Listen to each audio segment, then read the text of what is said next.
is Sparta! Game Reviews, Episode 21. Today, we will be reviewing Starcraft 2 and Bioshock 2. There will be explosions! And I'll be reviewing Red Dead Redemption and Assassin's Creed Brotherhood. There will be violence.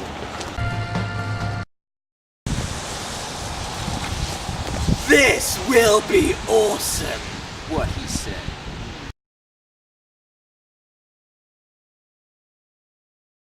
The first Bioshock was considered by many to be 2007's Game of the Year. The question is, will Bioshock 2 meet or even exceed the expectations that have been set by its predecessor? Yes and no. First, let's talk about what makes it a great game. It has in every way expanded upon the first game, bringing to the table more moral quandaries, an expansion on the first game's creepy world of Rapture. It also gives a vastly improved combat system, allowing a sort of dual wield of weapons and plasmids, or superpowers. It is brilliantly creepy and atmospheric, and has a powerful story with an especially strong final act. The multiplayer is also highly fun and engaging. New weapons include a drill hand and a spear gun to pin enemies to the wall. The hacking system has also been improved, becoming real-time and more simple. Now, let's talk about what its flaws are. There are a few finicky little things, like sometimes the multiplayer can be chaotic and confusing, but there is one thing that stands out, and that is that it hasn't done enough to change. It has made changes for the better from the first game, but it has not done enough to be really different. Same baddies, same location, same plasmids. This means that the game was not as memorable as the first. It is perhaps a better, more polished game, but it just feels like it has been done before. The score? 91%. It's a great game, and if you love the first game, you should buy it. But if not, then you can't really expect that it'll be too much better.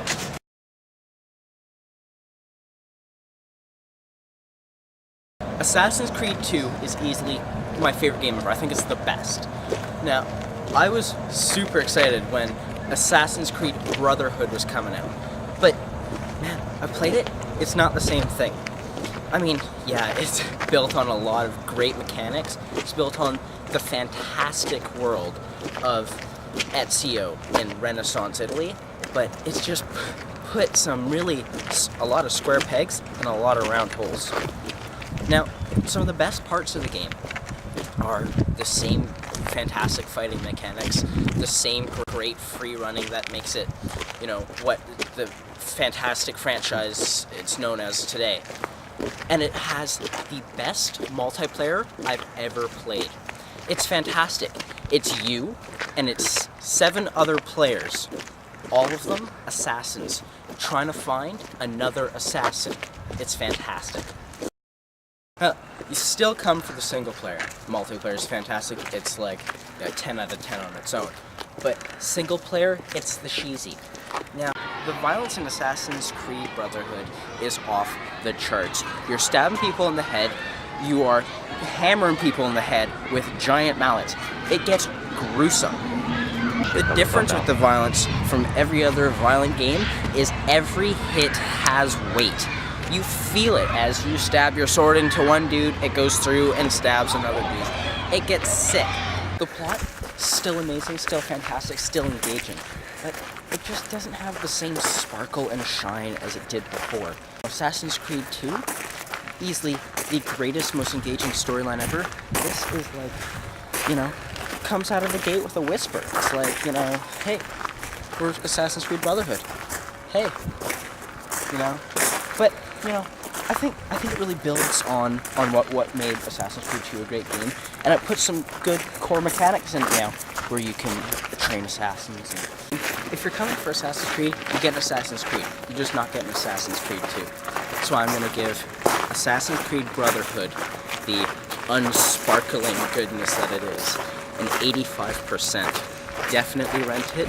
If you're a fanboy, buy it like I did.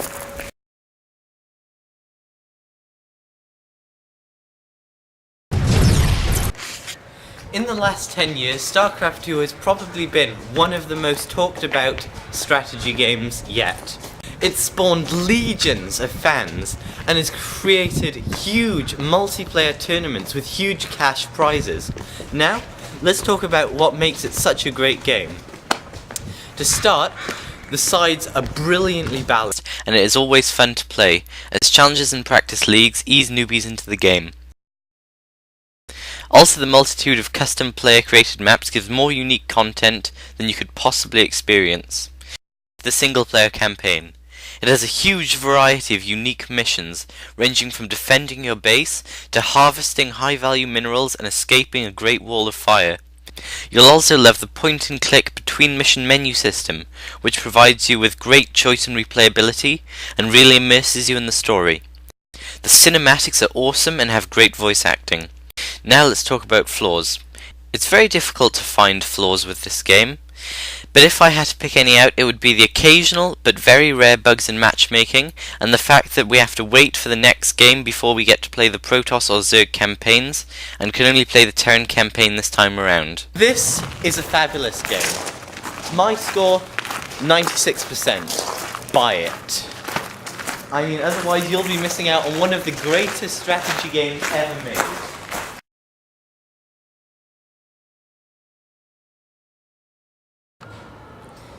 You played Red Dead Redemption? No? You're stupid. This is Game of the Year. Easily the best Western game. Should be a movie. Is Brad Pitt.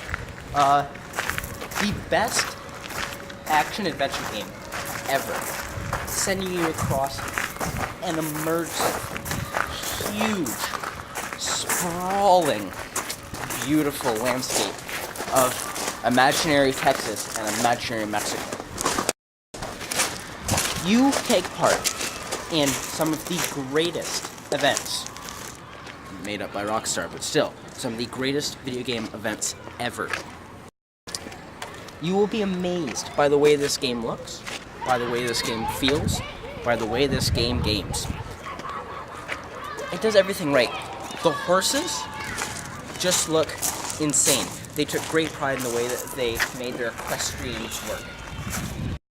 The gunplay is amazing. You get some of the best death animations ever. It's hilarious. The plot is bar none. You play as John Marston. John Marston. Cowboy on the run from the law. You know, some of the flaws are, there are none. Yeah, it's a pretty horrible flaw, I can tell you right now. Every now and again, you'll get a little bit of a glitch. I mean, the horseplay can be a little tough. I mean, you gotta sort of, you know, tap the button to get it to go faster, and if you're trying to do a little bit of gunplay while you're on the horse, it gets a little bit tough, and you end up just sort of coming to a stop. It's something you just gotta get used to, you gotta learn to do properly. Every now and again, you will get a glitch, like, you know, pushing the piano player and putting you 150 feet in the air, and Donkey Woman and Cougar Man. Donkey Woman being the fastest animal in the game. It's a lady with a donkey head. It's the greatest. And what's Cougar Man? Cougar Man's a midget with a cougar head. It's fantastic. You just gotta go on and on about how fantastic this game is. No question, Game of the Year material. It's Game of the Year. You know, don't fight us. My score for this game, and, you know, a glitch or two, a bug, give this game a 97%. Like I said, Game of the Year, don't fight it, it's just gonna happen. Our recommendation, buy these games. They're awesome.